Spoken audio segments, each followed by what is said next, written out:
ഇന്ന്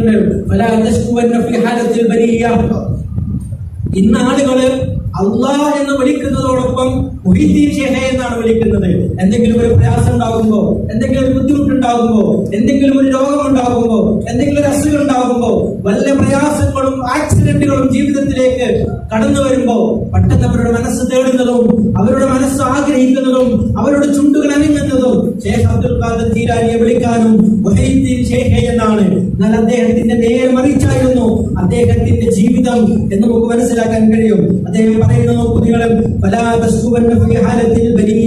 ജീവിതത്തിന്റെ ഏതെങ്കിലും ഒരു അവസ്ഥകളിൽ, ഒരു വിപൽഘട്ടങ്ങളിൽ അല്ലാഹു അല്ലാത്ത ഒരാളോടും താങ്കൾ അവലാതി പറയരുത്. അല്ലാഹുവിന്റെ സൃഷ്ടികളിൽ ഒരാളോടും നിങ്ങൾ അവലാതി പറയരുത്. നിങ്ങൾ ഒരാളോടും, നിങ്ങൾ ആരുടെ മുമ്പിലും നിങ്ങളുടെ അസ്വസ്ഥത നിങ്ങൾ വെളിവാക്കുകയും ചെയ്യരുത്. നിങ്ങൾ നിങ്ങളുടെ രക്ഷിതാവിനെ തെറ്റിദ്ധരിക്കുകയും ചെയ്യരുത്. അള്ളാഹുവിനെ കുറിച്ച് മോശമായ രീതിയിൽ നിങ്ങൾ ചിന്തിക്കുകയും ചെയ്യരുത്. അദ്ദേഹത്തിന്റെ പ്രസംഗത്തിന്റെ ഒരു കാമ്പ്, അദ്ദേഹത്തിന്റെ ഒരു പ്രഭാഷണത്തിന്റെ ഒരു കാമ്പ് നമുക്ക് കാണാൻ കഴിയും. അല്ലാഹു അല്ലാത്ത ഒരാളോട് നിങ്ങൾ ഒരിക്കലും ആവലാതി പറയരുത് എന്നാണ് അദ്ദേഹം പറഞ്ഞുകൊണ്ടിരിക്കുന്നത്.